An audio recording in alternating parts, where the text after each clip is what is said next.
میرے بھائیوں، ہندوستان میں عرب سے علم آیا، اب عربی لینگویج اور عربی میں جو مضامین تھے اس کا ٹرانسلیشن فارسی میں ہوا، عربی میں مضمون تھے۔ سیدنا فاروق اعظم کے دور میں اسلام آ گیا تھا، یہاں صحابہ اسلام لے کر آئے ہیں، یہ بھی ایک عجیب مضمون ہے۔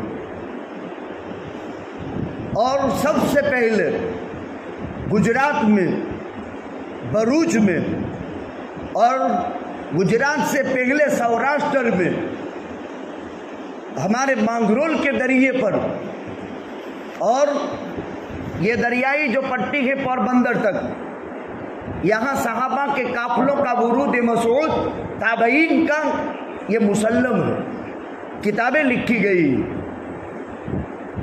ابھی حضرت مفتی صاحب کی کتابیں میرے پاس آئی، حضرت مفتی ابراہیم صاحب نور اللہ مرکزہ مانگرول کی جمعہ مسجد میں خطبہ دیتے تھے، میں نے تو ان کو دیکھے ہوں گے لیکن سمجھ نہیں رہا ہوں گا، اس لیے کہ پہلے ہم حسین آباد میں رہتے تھے۔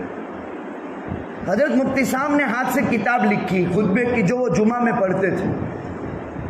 ابھی کریم خان نے وہ کتاب مجھے دی، اب اس کو اسی حال میں جمعہ میں پڑھ نہیں سکتے، اتنی بوسیدہ ہے، اب اس کو نیا کمپیوٹر کر کے نئی کتابی ترتیب دیتے ہیں، جو حضرت مفتی صاحب کے خطبات ہیں۔ عجیب علم کا سمندر تھا، عجیب علم کا سمندر، ایک کتاب میں کئی لینگویج جمع ہے۔ وہ سنسکرت کے بھی بہت ماہر تھے، وہ فارسی میں تو پی ایچ ڈی کیا تھا، اور فارسی ٹیچر کی حیثیت سے وہ یہاں آئے تھے۔ لیکن میں جس خاندان کے لوگوں کی آج تعزیتی مجلس میں ہے، حاجی ابراہیم میرے مربی بھی ہیں، اور ماشاءاللہ ایک بہت اچھا میرے سے مخلصانہ محبت کا تعلق بھی تھا۔ ایک فرق بتاؤں پہلے اور ابھی، پہلے پیری مریدی مانگرول میں بہت چلتی تھی اور سادات پیر ہوتے تھے، پھر اس کے بعد علماء پیری مرید، حضرت مفتی صاحب بھی تصوف کے سلسلے کے آدمی تھے، تصوف کے سلسلے کے آدمی تھے، پیری مریدی کی، اور مشائخ کے سلوک سے ان کی گہری نسبتیں تھیں۔ حضرت مفتی صاحب کی قلم سے اس بات توحید پر بہت لکھا گیا۔ میں نے کئی مجلسوں میں اعلان کیا کہ اللہ کے بندے، خدا کے واسطے ان کو تبرک سمجھ کر رکھ مت چھوڑو، کسی عالم کو دو، سمجھدار کو، تاکہ امت اس سے فائدہ اٹھائے۔ حضرت مفتی صاحب کا دانت بھی مانگرول میں ہے، حضرت مفتی صاحب کے قمیص اور کرتے اور بنیان بھی مانگرول میں ہے۔ خیر، تبرکات کی بات کہوں گا تو لوگ پھر دوسری باتوں میں چلے جائیں گے۔ عجیب قسم کا انسان تھا، علمی تبحر بہت اونچے درجے کا، ان کی کتابوں میں لکھا ہے، اور مانگرول کا اتہاس گواہ ہے۔ یہاں کشتیوں کی معرفت، جب صحابہ اور تابعین کے قافلے چلے ہیں جہاں جہاں، تو علم بھی ساتھ میں چلا ہے، کتابیں ساتھ میں آتی تھی، اوریجنل کتاب کے نسخے یہاں تک پہنچے ہیں۔ اور حضرت مخدوم جہانیہ سکندر علیہ الرحمہ کے دور میں حضرات محدثین کی ایک بہت بڑی جماعت یہاں رہی، اور علم حدیث پر انہوں نے ایک زبردست کام کیا ہے جو علماء کے قابل ہے۔ تو یہاں کیا ہوتا تھا پہلے جو اب نہیں ہوتا؟ کھیتر تھا، اس میں ہم نے باغیچہ کیا، پہلی ناریلی کا پہلا ناریل آتا تھا توروپے میں لوم، تو ہمارے ان پیروں کے پاس، حضرت مفتی صاحب کے پاس، اس خاندان کے لوگ بڑے جو چلے گئے دنیا سے، وہ ان چھوٹوں سے جو یہاں موجود ہے تروپا لے کر کے بیچتے تھے، پھوڑ کر کے ایک گھونٹ پیا، باقی جتنے سب ہے سب کو تقسیم کیے۔ پپیتے میں پہلا پپیا آیا ہے، پکا ہوا جھاڑ کا بیچتے تھے، ایک چیر کھا لی، پھر بعد میں سب نے تقسیم کر دیا۔ حضرت مفتی صاحب کے پھاقوں کی زندگی کے حالات آپ دیکھیں تو اندازہ نہیں کر سکتے، کیا پھاقے انہوں نے یہاں برداشت کیے، اور اس زمانے میں کیسا کام کیا ہے۔ عجیب انداز کا. اس وقت سادات میں جلیل القدر اکابر علماء تھے. ایک مولوی سید محمد حسن تھے, ایک مولوی سید محمد جمیل تھے, جن کے عاشورائے محرم کے 10 بیان اور جن کے ربیع الاول کے 12 بیان وہ بھی کسی کے پاس ہے لیکن کوئی نکالتا نہیں, گلی گلی میں بیان ہوتے تھے. حضرت مولانا سید محمد جمیل صاحب وہ سرکاری مفتی بھی تھے. سادات میں جو جید الاستعداد علماء, اور علماء تو دور کی بات, سادات میں جو حکماء پیدا ہوئے ہیں اور انہوں نے جو کتابیں لکھی ہے, آج شاید دنیا میں کوئی ایسا حکیم باقی نہیں رہا.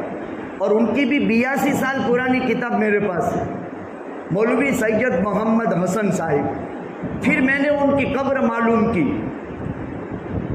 تو مستند پتہ نہیں چلا, البتہ جن سے پتہ لگایا تو اتنا معلوم ہوا کہ بعد میں چل کر کے حکیم سید علی احمد نور اللہ مرکزہ بڑے باپو حکیم صاحب کو اس میں دفن کیا, وہ قبر تھی.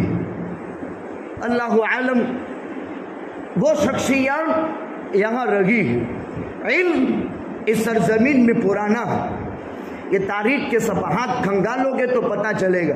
اس کے لیے لمبی دیر تک گھنٹوں بیٹھنا پڑتا ہے کتابیں لے کر. سنی سنائی باتیں نہیں ہیں, مستندیں لکھی ہوئی ہے. مانو سال پرانی کتابیں تو ہمارے پاس ہے. کوئی ایک کو بھی شوق پیدا نہیں ہوتا کہ خالی دیکھنے آؤ. حوالے بیان کرتا ہوں لیکن کوئی ایک کو بھی شوق پیدا نہیں ہوتا, خالی اس کو دیکھنا بھی ثواب کی چیز ہے. ورثے میں علم ملا ہے, علم. بسم اللہ الرحمن الرحیم. باقی 17 ترجمے تو وہ فارسی میں ٹرانسلیشن ہوا عربی. پھر فارسی ایک زمانہ ایسا آیا کہ وہ مر گئی. اب پھر سنسکرت کا زمانہ آیا.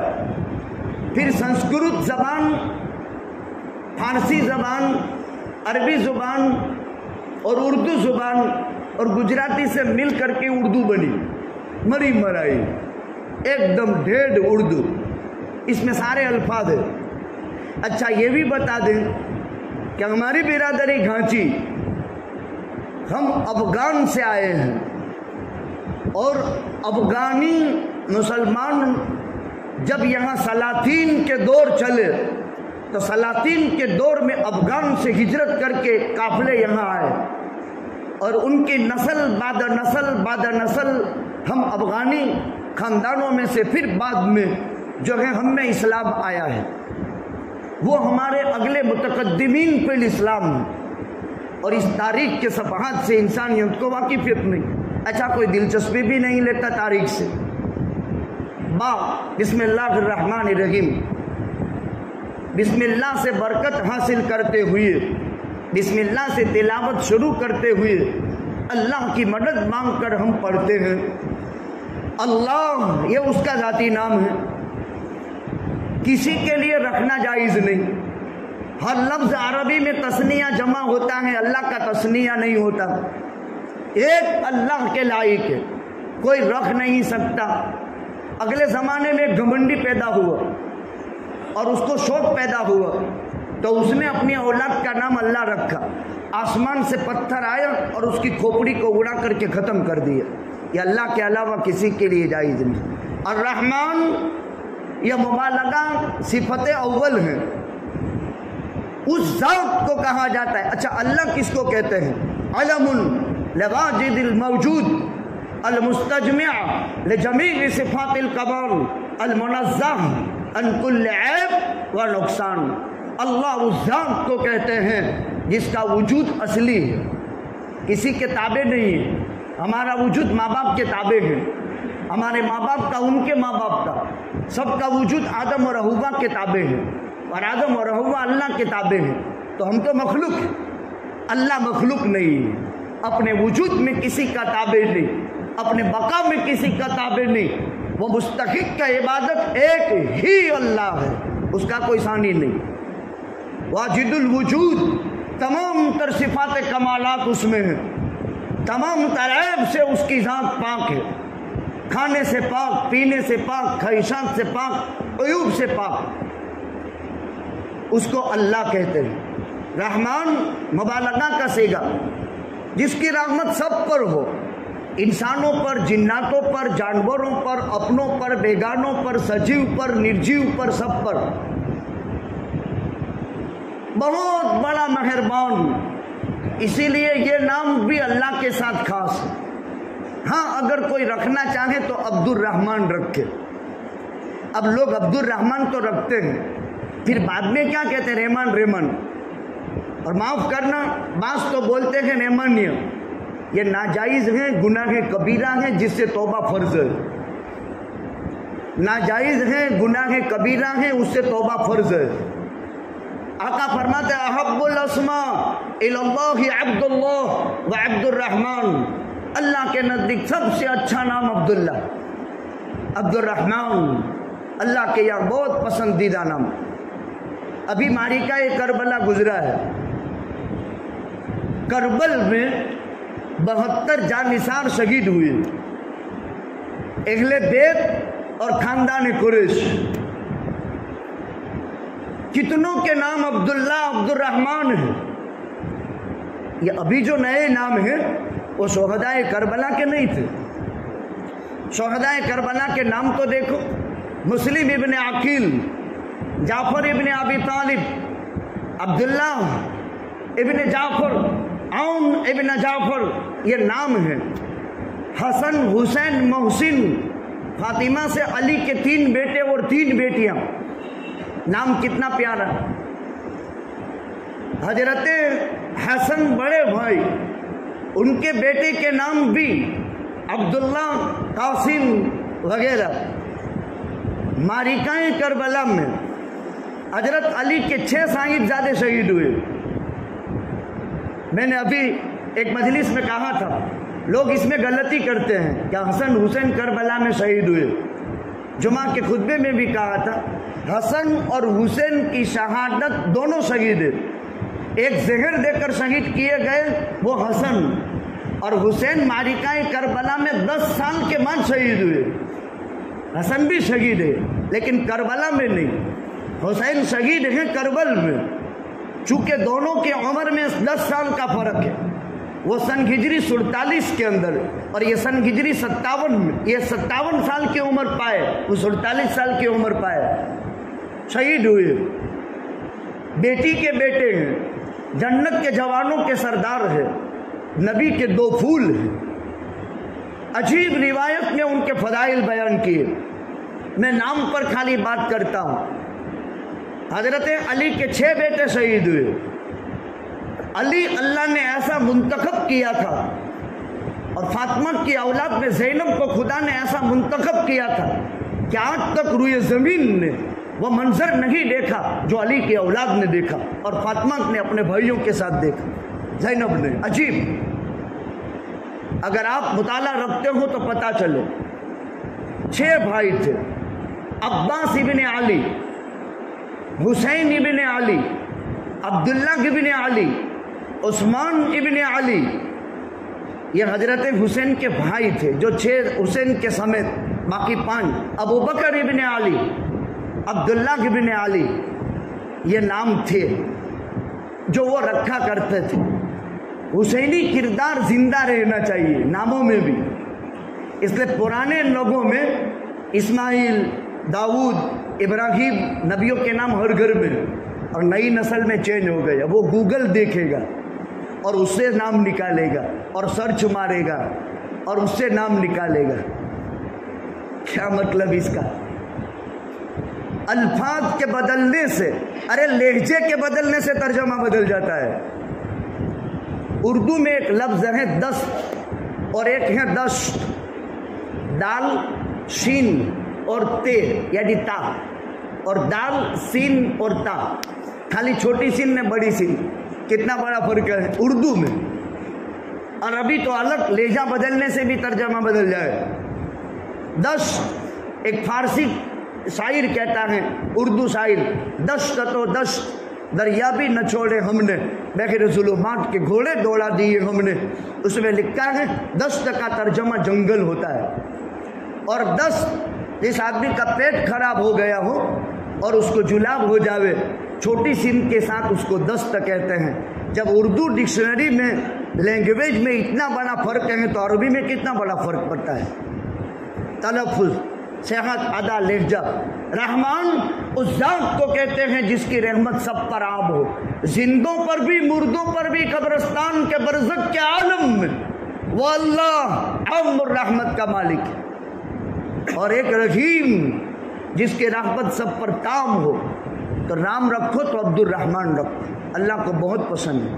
عبداللہ رکھو، اللہ کو بہت پسند ہے۔ حضرت علی نے، علی کا بیٹا، علی کا پوتا بھی علی، باپ حسین پھر علی، علی اکبر، تو علی ابن حسین ابن علی، کیسے پیارے نام تھے۔ قاسم ابن حسین ابن علی، قاسم ابن حسین ابن علی، عبداللہ ابن حسین ابن علی۔ لوگ کہتے ہیں ایک نے ایک نام، ناموں کے اثر ذات پر پڑتے ہیں، اسم کا اثر مسمہ پر ضرور پڑتا ہے۔ اگر گھمنڈی قسم کا نام تکبر والا رکھا تو انسان سے جذبات وہ ابھرتے ہیں، اور طاعت کے جذبات والے نام رکھے تو طاعت کے جذبات چلتے ہیں۔ لہذا کتاب میں چھپے ہوئے نام اسماء حسنہ اگر اس کی بھی ضرورت نہیں ہے تو کم سے کم پرانے گھرڑے بڈھے رکھتے تھے وہ رکھا کرو، اس میں تو کسی کتاب کی ضرورت نہیں ہے۔ پھر اگر آپ کو دیکھنا ہے تو صحابہ کے نام رکھا کرو، انبیاء کے نام رکھا کرو، ان ناموں میں برکات ہیں، ان ناموں میں بہت بڑی رحمت ہے۔ بسم اللہ الرحمن الرحیم، شروع اللہ تعالیٰ کے نام سے جو بڑے مہربان ہیں، نہایت رحم فرمانے والے ہیں۔ اللہ کی رحمت سب پر عام ہے، انسانوں پر بھی، جناتوں پر بھی، جانوروں پر بھی، برزخ کی پہلی منزل میں قبر میں جانے والے پر بھی۔ نیک زندگی پر خدا وہاں برکتوں کے دہانے کھولتا ہے، رحمتوں کے دہانے کھولتا ہے اور نعمتوں سے مالا مال کرتا ہے۔ الحمدللہ رب العالمین، تمام تر تعریف اللہ کے لیے ہے جو کل عالموں کا پروردگار ہے۔ اس میں الحمد پہلے لائے، تعریف کے لائق ذات، وکھان کے مالک ذات اللہ جو ہے۔ کیوں؟ مخلوقات کا خالق وہ ہے۔ کیوں؟ ساری کائنات کو عدم سے وجود میں وہ لایا ہے۔ کیوں؟ اسی کا سب کچھ چلتا ہے۔ اذا اراد اللہ بشیء یقول له کن فیکن، وہی اللہ سب کا ماوا ملجا ہے، اس کے علاوہ دوسرا کوئی نہیں۔ منعم حقیقی اللہ کی ذات ہے، اس کے علاوہ کوئی نہیں۔ تو تعریف کے قابل بھی اللہ کی ذات ہے، اس کی تعریف ہونی چاہیے۔ اس لیے بسم اللہ پڑھ کر کھانا کھاتے ہیں، اور کھانا کھا چکنے کے بعد کیا پڑھتے ہیں؟ الحمدللہ۔ چلو لمبی دعا، الحمدللہ الذی اطعمنی وسقانی وجعلنی من المسلمین، الحمدللہ الذی هو اشبعنی واربانی وانعم علی وافضل منی۔ چلو یہ یاد نہ رہے تو خالی الحمدللہ تو یاد ہوتا ہے نا، الحمدللہ۔ اے اللہ کھانا میرے بس میں نہیں تھا، اس پر زمین کے ذرات، اس لقمے پر کھاد کی گندگی، اس لقمے پر آسمان کی شعاعیں، اس لقمے پر ماہتاب کی کرنیں، اور ہزاروں مخلوقات کی محنت اس پر ہوئی، اور پھر کائنات کی ساری تمام تر مخلوقات سے پاس ہو کر کے کھیتی میں ایک اچھا سا پودا بن کر، پھر محنت کر کے لقمہ حلال بن کر کے جب وہ میرے منہ میں آیا، ان تمام تر نعمتوں میں کسی انسان کا کوئی دخل نہیں۔ اللہ اپنی قدرت سے، انسان جب کھیتی کرتا ہے تو بے عقلی کا کام کرتا ہے۔ دانا تو گھر میں محفوظ رکھا ہے، ایسے بھی کسان تھے اور ہے بھی، خود باہر سوتے تھے لیکن دانا اندر گھر میں رکھتے تھے۔ ایسے بھی کسان تھے، ہمارے باپ داداؤں میں ہم نے دیکھے، خود باہر سوئے گرمی میں لیکن دانا اندر حفاظت سے رکھے۔ پھر اس کے بعد اس کو سیزن میں بہترین قسم کا نکال کر کے کھیت کو پہلے ہڑ جوت کر، پھر سمار چلا کر، پھر بیلا چلا کر، پھر کڑیا چلا کر زمین نرم کرے، پھر چانس بنائے، اور پھر اس کے اندر کھاتر ڈالے، اور پھر دانا اس میں ڈالے، اور پھر اس کے اوپر برابر سمار چلا کر کے پیک کر دے۔ وہاں عزت کی جگہ پر دانا تھا، اس کو ذلت کی جگہ پر لے آیا۔ بظاہر کھاد میں، سورج کی تپش میں، زمین کے ذرات میں، کھاد کی گندگی میں چیز سڑ جاتی ہے، سڑنے کا کام کیا، سڑانے کا۔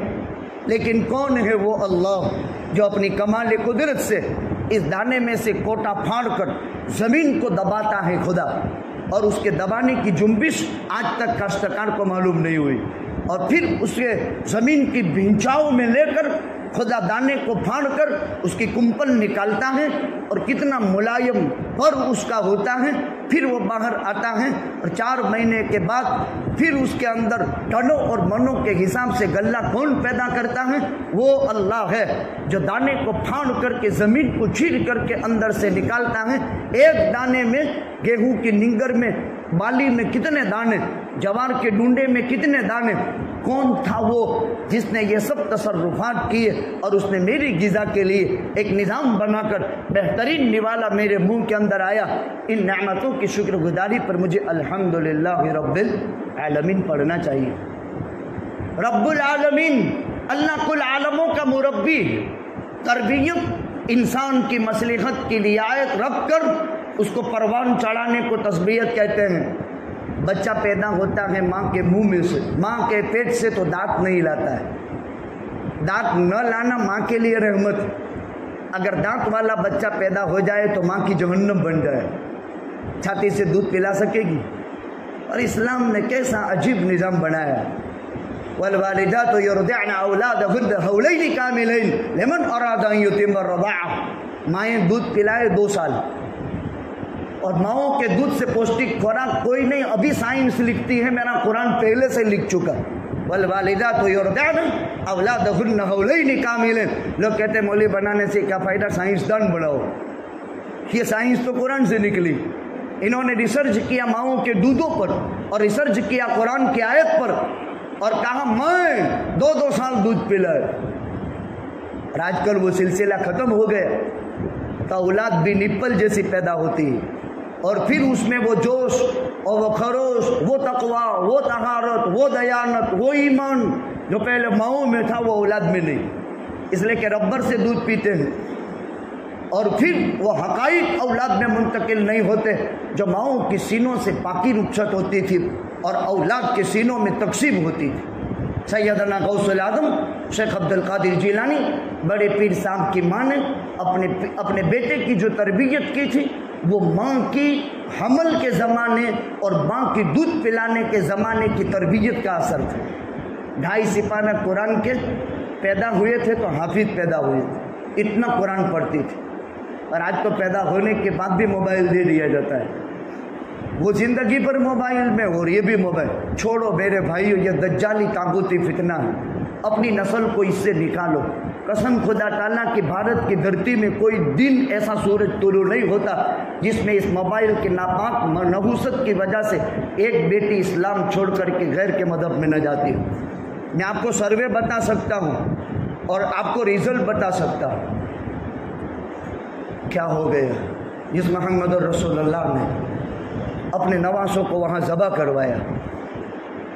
کیا حسین کو منہ دکھائے گئے جس نے تلوار کی جھنکاروں میں نماز عشق ادا کر کے بتائی؟ ظہر کا وقت تو ہو گیا تھا، اشراق کے بعد جنگ شروع ہوئی تھی۔ پڑھو تو صحیح اس جنگ کے حالات۔ قسم خدا تعالیٰ کی اپنی بیوی کے ساتھ بستر کی لذت ختم ہو جائے گی، کھانوں کے ذائقے ختم ہو جاتے ہیں۔ 72 کے مقابلے میں کتنا طاغوتی فتنہ، عجیب انداز کا۔ ظہر میں جب وقت آیا ہے فوراً نماز کا خیال، دشمنوں نے نماز پڑھنے نہیں دی، صلاۃ الخوف ادا ہوئی ہے معرکہ کربل میں، آدھے نماز میں آدھے دشمنوں کے مقابلے میں۔ اور پھر کسی نے لکھ دیا نہ مسجد میں نہ مندر میں نہ بیت اللہ کی دیواروں کے سائے میں نماز عشق ادا ہوتی ہے تلواروں کے سائے میں کی۔ اور عصر سے پہلے تو قصہ ختم ہو چکا تھا، لہذا عصر کی نماز کا کوئی مسئلہ نہیں۔ اور وہ عصر سے پہلے سیدہ زینب کا اگر آپ بند سنیں، قسم خدا تعالیٰ کی، وہ آسمان میں یوں نگاہ اٹھا کر کے کہہ رہی ہے، واہ محمدہ، ہائے محمد صلی اللہ علیہ وسلم، تجھ پر آسمان کے فرشتوں کا درود و سلام نازل۔ ہائے ہائے، کیسی حسین کی بہن تھی، شیر دل۔ وا محمدہ، ہائے محمد صلی اللہ علیہ وسلم، تجھ پر آسمان کے فرشتوں کا درود و سلام نازل۔ دیکھو تو صحیح، یہ تیری اولاد ذبح ہو چکی ہے۔ ہائے محمد صلی اللہ علیہ وسلم، کوفے والے نے ان کو کفن نہیں دیا ہے۔ ہائے محمد صلی اللہ علیہ وسلم، کوفے کی زمین میں غیرت پیدا ہوئی اور کوفے کی خاک نے شہدائے کربلا کو کفن دیا۔ دیکھو، ارے دیکھو تو صحیح، کیسی رنگین پھولوں کی چادر تیری اولاد پر چڑھی ہوئی ہے۔ ہائے ہائے، کیسا عجیب بن پڑا ہے۔ دشمن میں کوئی ایسا نہیں تھا جن کا دل پر لرزہ طاری نہ ہوا ہو اور آنکھوں سے آنسو جاری نہ ہو گیا۔ زینب جیسی وفا اور وفا کی کردار والی عورت آسمان کبھی نہ دیکھے گا اور زمین پر یہ نظارہ کبھی بھی ڈکلیئر نہ ہوگا۔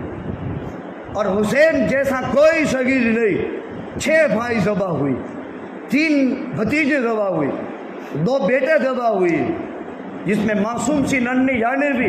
پھر اس حیدری خاندان کے شجاع اور بہادر کی لڑائی کا حال دیکھو کہ 43 زخم تیروں کے اور 33 زخم تلواروں کے، پھر بھی لڑتا رہا اور نانا جان کا دین آج تک صحیح صورت کے ساتھ لا الہ الا اللہ محمد رسول اللہ ہم تک جاری اور ساری اور باقی رکھا۔ کروڑوں درود اور سلام نازل ہو حسنین کریمین اور شہدائے کربلا پر۔ الحمدللہ رب العالمین، وہ اللہ تربیت کرتا ہے، عالموں کا رب ہے، 80,000 عالم ہے۔ اسی پر بات ختم کرتے ہیں۔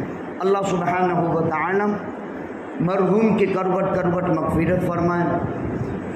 بہت وقت پرانے، میرے قدیم 35 سال پرانے ریلیشن کے ساتھی جوار رحمت خداوندی میں تشریف لے۔ عجیب اتفاق، ہفتے 10 دن پہلے ہی کسی مسئلے میں میں نے یاد کیا تھا اور عیادت کے لیے آنا چاہتا تھا لیکن نہیں آ سکا۔